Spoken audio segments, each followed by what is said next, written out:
Good morning. Down south, the rains came and came and came. This is the Dark Canyon Arroyo in Carlsbad. It's normally dry. Certainly not the case right now.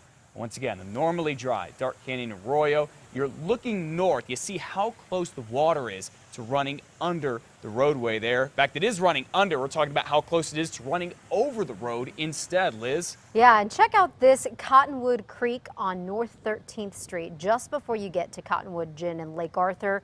Kay Needham sent us this video.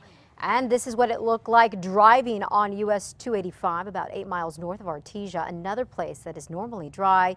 It was anything but yesterday. This picture, thank you, taken by Jessica Strickland.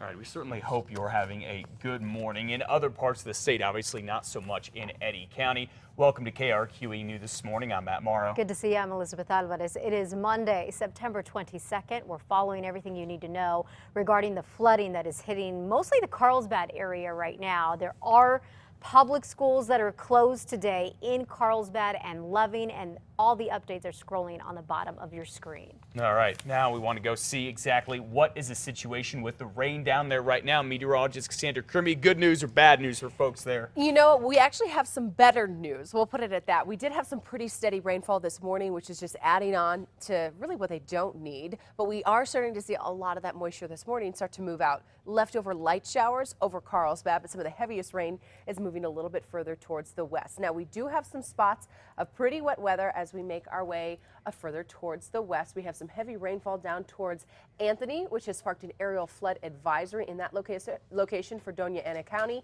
Then also some pretty steady rainfall near Hurley, Silver City. Also an aerial flood advisory in this location. So as we get you into the metro area, we're dealing with the dry skies here. Some isolated showers just to the east of Los Lunas. And then we do have some steadier rainfall as we get you towards Las Vegas and Wagon Mountain this morning. And as we go through the day, what to expect, we're going to continue to see on and off showers and storms throughout the state. Really not one location favored over the other. We'll talk about that coming up as I take you through Superstorm Track in just a few minutes. Well, it is certainly a rude awakening for many this morning, with a knock on their doors from emergency crews telling them they need to get out because of rising floodwaters. Yes, that is the way it is in southeastern New Mexico. Sheriff's deputies and police from Eddy County and Carlsbad are telling us this morning they are going door to door telling people they have to evacuate. This is not voluntary. It is mandatory now. A flash flood watch issued last night in Eddy County with an 80% chance of rain overnight.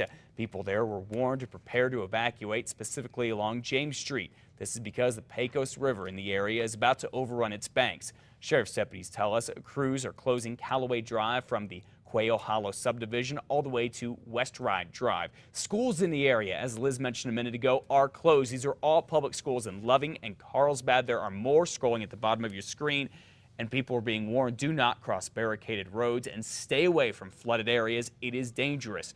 Crews are going to try to pump out water in some low-lying areas today. National Guard soldiers are on the ground to help as well. Now, if you are down in that area and you need help, listen up. You can call the Regional Emergency Dispatch Authority. That number is on your screen, 575-616-7155. You can also get sandbags at fire stations. Liz? The American Red Cross has set up a shelter for people who need to evacuate due to the flooding in Eddy County. The shelter is open at Carlsbad High School. That's at 3000 West Church Street in Carlsbad.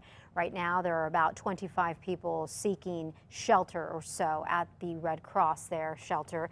And the Red Cross is taking more. Heavy rains forced the closure of the Carlsbad Caverns again Sunday. They have been closed since Friday. Word from officials there is that the floodwaters and debris from last week made the road to the park impassable. Sunday, crews worked on cleaning up the area. No word on their progress so far this morning, but officials say that it will reopen as soon as the roads are safe to drive on. All of the rain and flooding, particularly in the southeastern part of New Mexico, brought us a lot of viewer pictures. Viewer Bruce Bailey sent us these pictures right here, showing us what was left in Chavez County. This picture was snapped by Lake Arthur. Bruce says a creek nearby was overflowing on a state road too. If you have pictures to share, we'd love to see them. Go to KRQE.com and click on Report It. Be sure to keep it right here on KRQE, both on air and online. Our team of meteorologists will continue to bring us the very latest on the flooding situation in southeastern New Mexico.